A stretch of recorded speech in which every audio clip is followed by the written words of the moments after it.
Welcome back. We just saw the craziest Europa League game there's ever been. Yeah, I mean, talk about from a neutral perspective, the Europa League today. I mean, some really interesting score lines. I mean, Tottenham winning, Lazio coming back. I don't know if they got it done in the end, but they were down 2-0. A lot of big scores. But the Man United game, I mean, talk about high scoring and just freaking crazy moments. I was ready to come on here and tell you that I can't stand this squad, that I can't understand how they could give up a 2-0 or 2-0 lead and da-da-da-da. But we start from the beginning, as we always do. United come into this game tied 2-2 with Lyon on aggregate, and it is the most important game of the season for us up to this point. Now, it's whatever going forward will be. But this point here in the season is so crucial because we were terrible and have been terrible for so many parts of this season. Yeah, we've had a couple of bright spots, a win against Arsenal. You go through the Europa League, you make it to the quarterfinals. It's not a great season, but there's been some glimpses. And today started off with some glimpses of what could potentially be in starting off 2-0 to the lead. And it was fun while it lasted, for sure, in this game. It was a 2-0 lead, and then also they had 10 men, Lyon. After they tied it up. Maybe they did tie it up. Maybe that is the case. Either way, though, you go down to 10 men. It's 2-2. You're at home. You're at Old Trafford. This is when everybody's kind of thinking, here we go again. Yeah, right? Here we go again.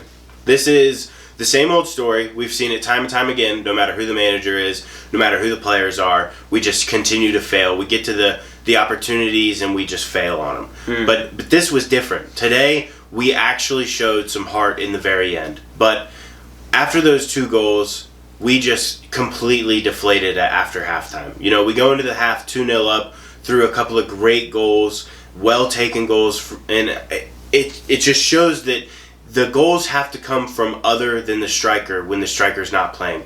Dalot gets one. He doesn't score many. I mean, Ugarte gets his first one for United. These are players that don't score, but they have to in these moments. There have to be players that step up in those first 45 minutes. Those guys really stepped up, and Dalot's somebody that I've been a critic of this season. He hasn't been good enough. I mean, he didn't have a 9 out of 10 game today, but he did exactly what he needed to in a lot of moments. And shout out to you. You did well today. Now keep it going forward.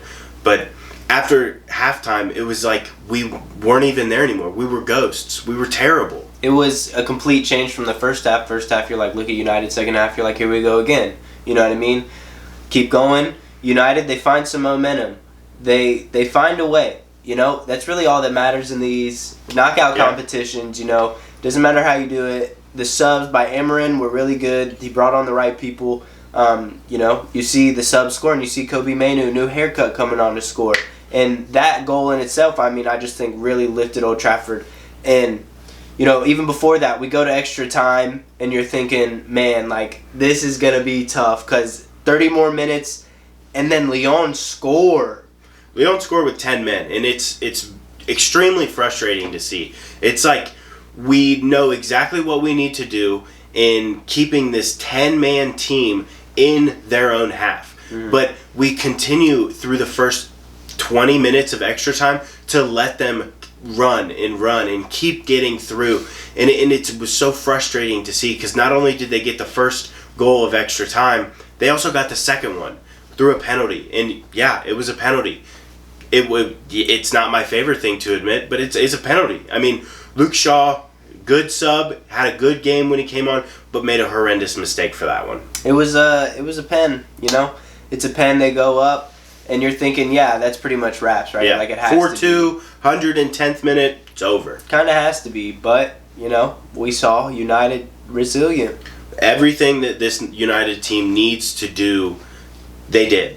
At that moment, from the moment the penalty went in the goal, the players did not drop their heads like we've seen them so many times. They actually took on the challenge. They said, okay, we have to figure out a way to get a goal. We don't have to get both right now. We just have to get something. And that's exactly what they did. Casemiro, with a great opportunity in the box, gets fouled, soft, just like the other one. But it's a penalty. Penalty. I mean, he gets kicked in the foot. It's a penalty. Bruno absolutely perfect placement, power, everything that you want in a penalty. The goalie guessed the right way. You got to live with it, but he just powered it through and did exactly what he needed to. Bruno scores that pen, gives United hope. Then we see, like I said, Kobe Mainoo steps up. He comes on. He's been injured for like pretty much most of the season now. On and off, yeah. And guy comes in a big game, scores a big goal to tie it up in extra time. Only maybe 6 minutes left of the game of extra time, yeah. Right? And Kobe scores, ties it up. Old Trafford's going crazy. Absolutely crazy. They're screaming attack, attack, attack. And it's so right for Kobe to be the one to score that, because so many times he's bailed us out.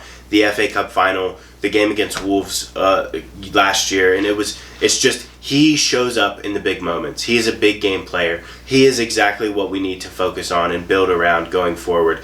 He just shows so much class and composure for a 19-year-old. It's crazy to see. I mean, he is the guy to build around moving forward.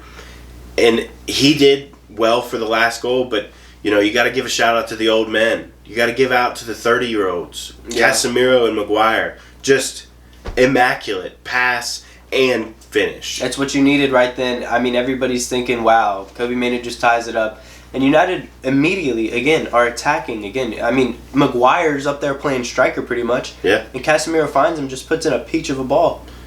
Header into the corner. I mean, into the corner and for a goal. I mean, it was absolutely insanity. I mean, just if you would have said to me after Lacazette scored that pen, you're going to come back, I would have said you're high. Like, there's no way. Like, this team is going to drop their heads and they're not going to do it. But they did. They did exactly what they needed to do. They didn't have a good first 20 minutes of extra time, but they just figured out the last 10 minutes. Like, they absolutely did what they needed to. It's football. This is the game we love. 7-6 on aggregate. I mean, it's going to be even tougher opponents coming up. Up next is Bilbao, and you hate to see more Spanish teams in the Europa League. I mean, it's just a curse. We had Sociedad and we got through them. It was tough. We did, like I said, with this game, we did what we needed to do. Bilbao's a much better team, though, than Sociedad, I think. Bilbao is a much better team. They've got some really good players. Everybody knows Nico Williams. He's the star. Everybody's going to be, trying to get him, or, the different players that they have on their team are so well connected. Mm-hmm. Being everybody from that Basque region, everybody knows each other. They've played together for so long. Even if they came up through the academy at different ages, they all know each other. They're such a cohesive unit. They are exactly the kryptonite for us. It's going to be a tough one. But, they get it done today, 7-6 over Lyon. I guess it's deserved in the win with you get big moments like that. I mean, absolutely. Shout out. You know who you are. Everybody, Yep. Great job. Hopefully we can carry the momentum into the next one.